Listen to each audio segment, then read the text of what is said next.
Hi everyone, I'm Rebecca and I'm here in beautiful Arizona. I want to give you a little bit of a bike breakdown. So I just did the 24 hours of Old Pueblo, doing some hot laps with friends, and then flipped this bike over, my Live Peak, for a 4-day bike packing adventure with my friend Juliet on the Fool's Loop, a version of the Fool's Loop. So same bike, totally different setup, which is really cool. And I just kind of want to show you how I packed and what I took.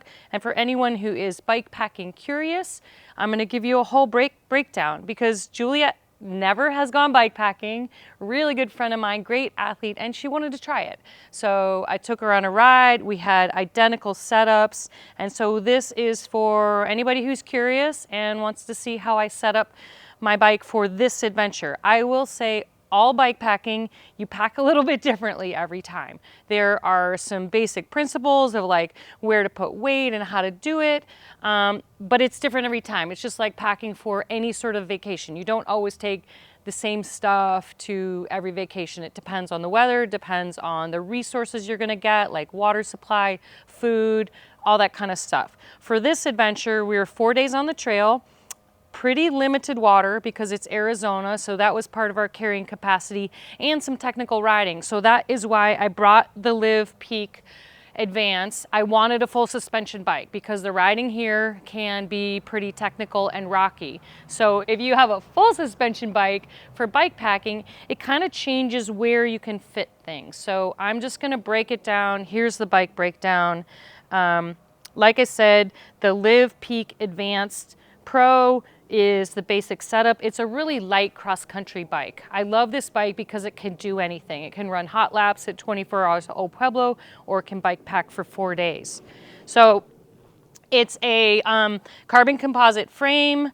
Like I said, super light, good cross-country rig. I'm running the RockShox Sid Ultimate 400 millimeters of travel. A feature I really love, I've got a SRAM drivetrain, SRAM Eagle drivetrain, electronic shifting, which many people are scared to do for bike packing. I'm going to tell you, we rode 4 days, 6 to 8 hours in the saddle every day, didn't change our batteries once. And so I had spares, of course, but these things last a really long time and it's really nice. So that's the electronic shifting. I did take the battery out of the dropper post for this time because obviously with the seat bag setup, couldn't really fit the dropper post for clearance. That's okay. You know, it was there. One feature I really love about this bike with the SRAM setup is that here on the handlebar, I've got 3 modes here to have fully open, full suspension, front and rear is open.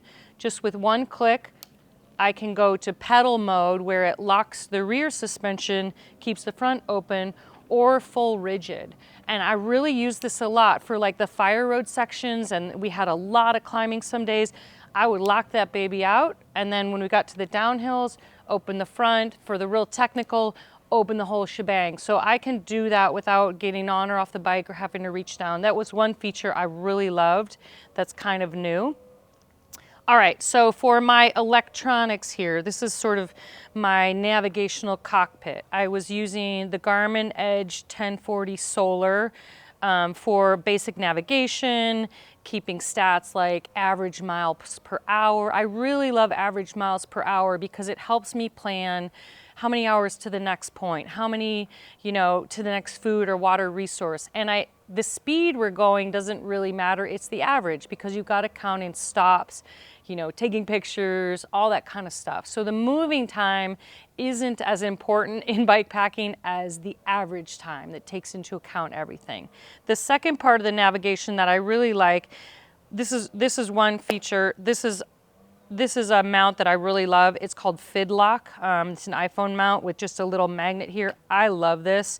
I can pull it off while I'm riding, take pictures, and then I use Gaia navigation for this is the route that we did, but I use this for really intimate navigation because you can really zoom in there and see the turns. You can see the topo lines like an actual map.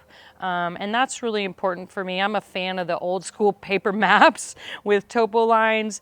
because you really want to know if you're climbing or not. The Garmin's okay for that, but I really like the Gaia app for the really, really detailed navigation. So I run 2 systems like that. It's just easier for me. And with the phone here, I can actually do this while I'm riding. I can zoom in if it's not too technical and look at that.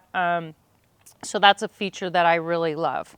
Okay, now let's talk about a couple of the other components, and then we'll get into packing. So the wheels, I'm running the NV M525, super light, super stiff, great cross-country wheel. And you might think, okay, are they strong enough with this loaded of a bike? Absolutely, they're kind of my go-to wheel. I really love them. For tires, I'm running tubeless, of course, and I had Maxxis Recon on the front, 2.4. I wanted a little beefier tire on the front tread for kind of the loose sand in Arizona and the rocks and that kind of stuff. On the rear, I have the Maxxis, kind of my go-to Icon. This is kind of one of my standard tires, a little bit less tread, didn't need as much on the rear, and this is a 2.35. I did increase my tire pressure a little bit, especially in the rear. Normally I might ride like at 24 hours to Old Pueblo with the unloaded bike. I was running about 19 PSI. With a loaded bike, you've got to take into account you're putting more weight on the bike. So I ran about 22, 23 in the rear with the loaded bike. So that's something to consider, putting a little more air in your suspension, a little more air in your tires if you're loaded down. I will say, I'm really happy to say, in 4 days of riding, no flats, no punctures, especially in cactus land. That's pretty good. So I was super happy with that. No mechanicals, didn't even need to change the batteries on the axis shifting. So the bike was really perfect. And Juliet and I were both running identical setups and really like a lot of riding, no issues. It was pretty great. Okay. Let's see, so we already talked about the drivetrain, SRAM axis, pedals are Time Attack pedals. For shoes, these are the Live Cycling Farah shoes, and it's kind of their mid-range shoe. It's not the top of the line. And why I like these for bike packing is they've got a great tread. I can hike in them. If you're bike packing, you're gonna be hiking some of the time. It's just part of the deal. And so I like these shoes because they're not quite as stiff as their really high-end shoes, and that's actually a good thing for me. I like the Velcro because I don't have to worry about tying my shoes or any of that. So these are kind of my favorite. They're real comfy. I can walk in them. So that's the Live Cycling Farah shoe. We'll just get into helmet while we're here. This is the Smith 4Front 2 MIPS. I have a mount that Smith makes where I can fit a light on the top. I could fit a GoPro, but mostly this is for my lighting. We brought lighting. We didn't have to ride at night, but of course we brought it just in case. I like this helmet. It's just really lightweight and easy. And then these were some new glasses that I was trying for this ride, and they might be my new favorites. These are the Smith Motive, and they have chroma pop, so it really helps. Like make the colors really bright, and the kind of the differentiation between, you know, light and dark really awesome. I love a mirrored lens, especially in Arizona with this kind of sun. I also brought, these are great, they're interchangeable lenses, so I brought a clear lens in case it stormed or we got caught out at night. So I basically had two pairs of glasses in one, but these were great, really good coverage. And they don't fog up at all. It's kind of like a really nice shield that I loved. So these are my new favorites, Smith Motive. I think this is like wildcat colors, so that was kind of fun. All right, now let's see, where are we? Let's get to the packing, because that's what bike packing is. You basically carry all your stuff. You carry your food, you carry your water, you carry your bike tools, you carry your technology, you carry your sleeping bag. So we ran into some people on the trails, and one they were like, well, where's your e-bike? Where's your motor? And I was like, this is our motor, baby, right here. And then they also asked, like, well, where's your stuff? Like, where's your sleeping bag and everything? So the way that I set up for bike packing, in general, you want to keep the front of the bike as light as you can for handling and making sure that you can control the bike. So In the front, I usually keep my sleep system. So that's gonna include sleeping bag, bivy if I'm taking it, my puffy coat, kind of my nighttime stuff that I'm not gonna need to get into all day. This harness that's holding all this on here is the Revelate Designs pronghorn. So it's a really lightweight system that straps around, and I'll show you too, I've got this egress pocket. This is kind of an add-on that I like to have. So the pronghorn is holding the sleeping bag, the sleep system all in here.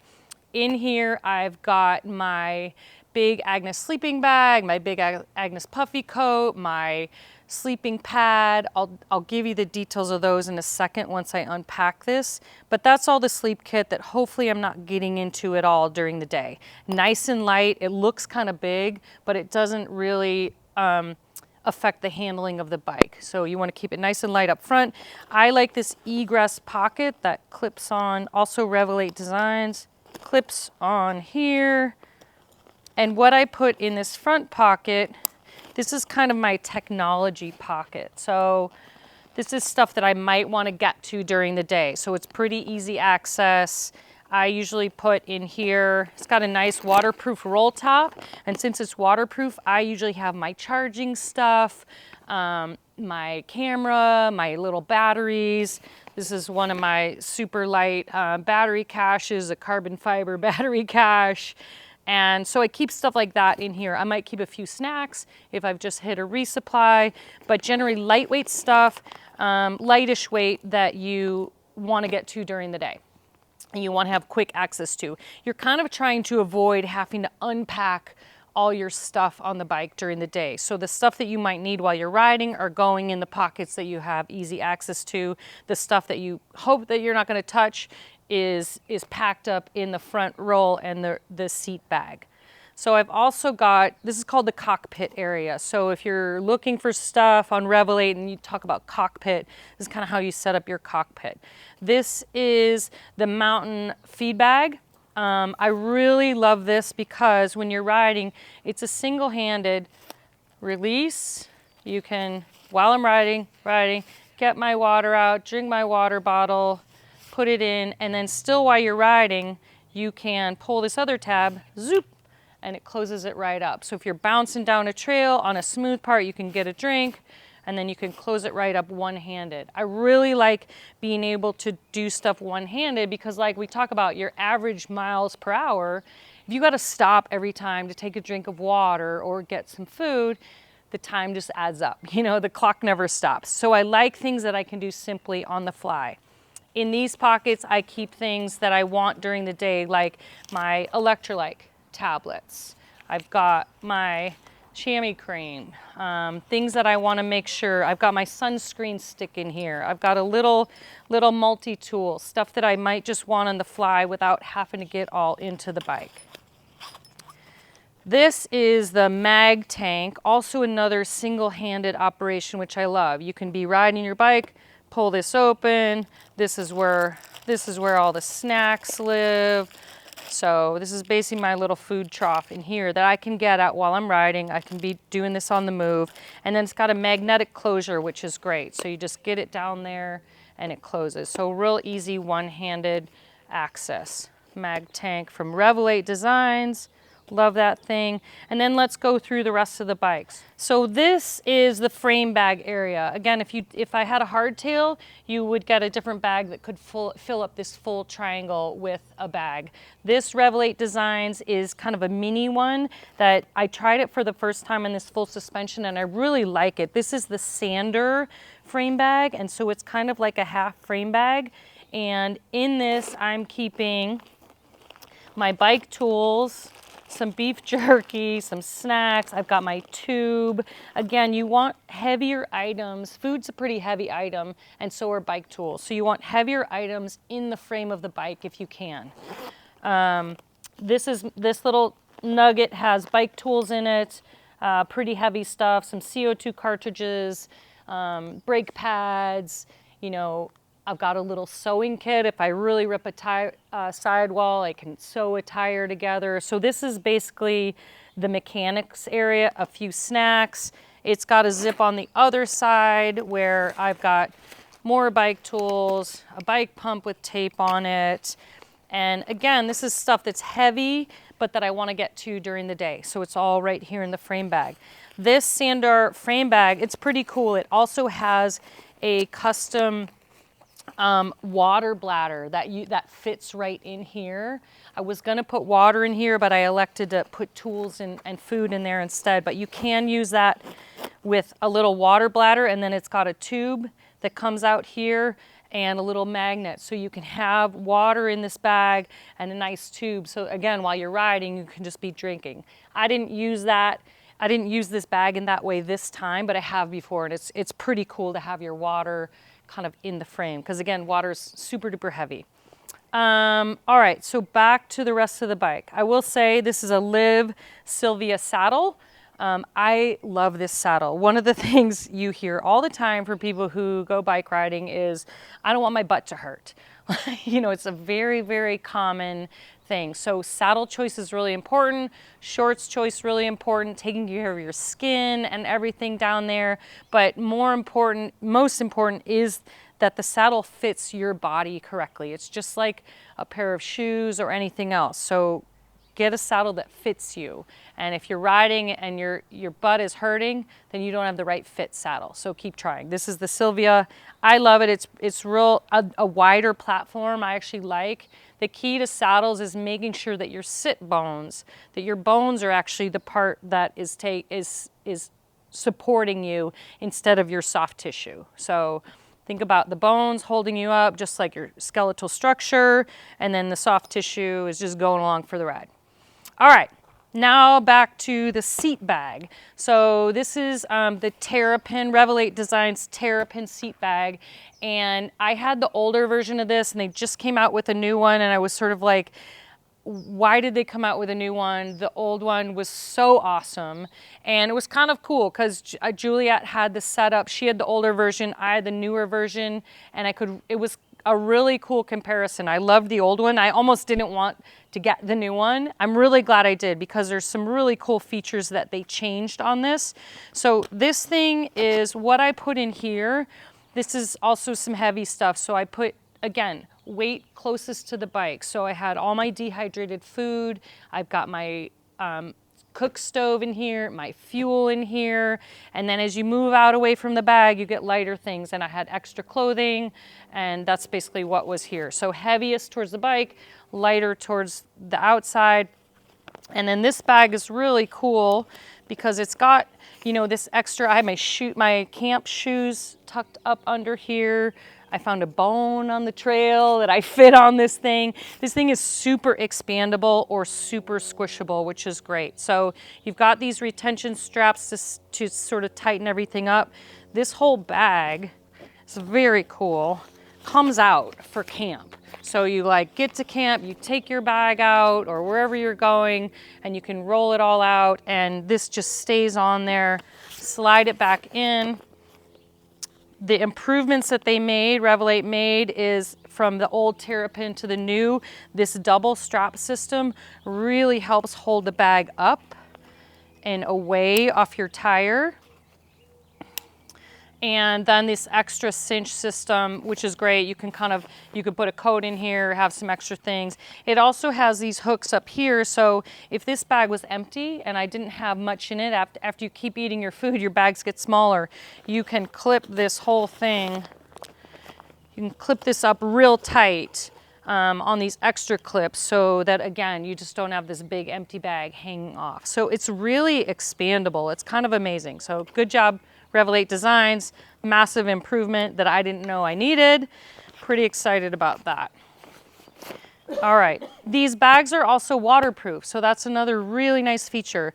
This bag, as well as the pronghorn, that's a waterproof bag, and the egress pocket is also waterproof. Super important because it rains out there. We did actually get rained on in Arizona. Even though I told Juliet it never rains in Arizona, we got a little teeny weeny bit of rain, almost some snow, some frost.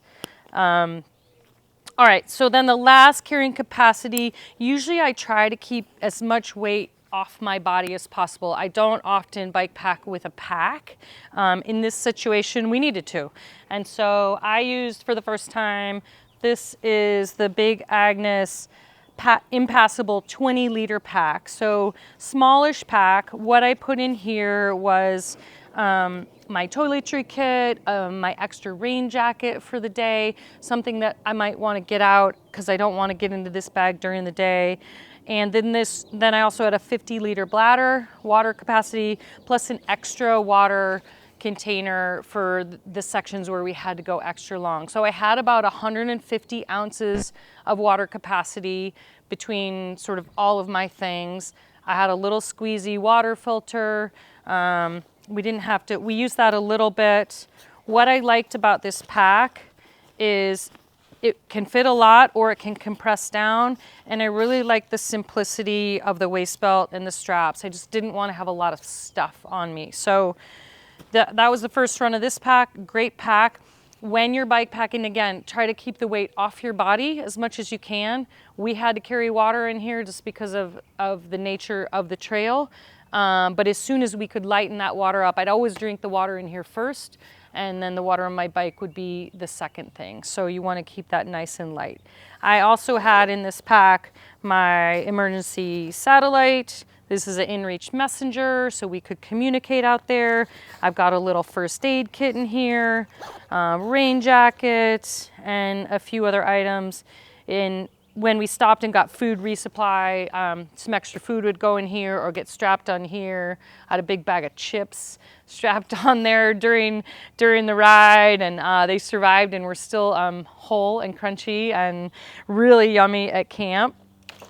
So that's the basic bike setup. What I'd love to do now is unload my sleeping bag and some of the other stuff so you can see the specific items. But I want to show everyone this to show you that bike packing is not like crazy out there. Juliet had never gone on a bike packing ride. She's only been riding her bike. I mean, she's a great athlete, but only been riding her bike maybe 6 or 7 years tops. Maybe a little bit longer, but and she rides two hours around her house in Marin, but had never gone multi-day, never gone all day, every day, and she nailed it. And I think a lot of it is if you're a planner and an organizer and the kind of person who sort of likes to figure things out, bike packing might be for you, because I think a lot of the fun of it is looking at a route, planning the equipment, getting a friend, and then getting out on the trail. And this stuff worked perfectly. I was really, really happy for it. And I also want to let people know you don't need different bikes for everything that you do. And that's why I'll let you know this Live Peak is my cross-country race bike and a 4-day bike packing bike. It can do it all. So if you're thinking about bike packing, go for it. Do some planning, make sure you've got, safety and equipment, and you plan a route that is doable for you. One thing that we did with this route is I looked at it, it was near an area where we had a friend who could drop us off, and there were multiple bailout options because I didn't know the mileage we would cover. And so we didn't commit to some huge gnarly thing in Alaska for our first trip together. We did one that was adventurous and super fun, but that we could self-extricate. And that's one of the main things with bike packing is you are your hotel on wheels, you are your EMT, your navigator, your motivation. It's all up to you and your bike packing friends. So make sure you plan that stuff, because it's not like you can just sort of walk home if you want to. But it's a great adventure. It's a great way to go camping and have a lot of fun. And I hope this helps. And now let's get into the sleeping bags and a little bit more of the nitty-gritty. In there, I might get rid of one. I have 4 breakfasts, 4 dinners. I might get rid of one and just do 3, because we are gonna come across some restaurants and some stores, and so it's it seems like on the map on the last day. There's stuff. So I'm it might be overkill with all the we're in the woods for the first 3 days.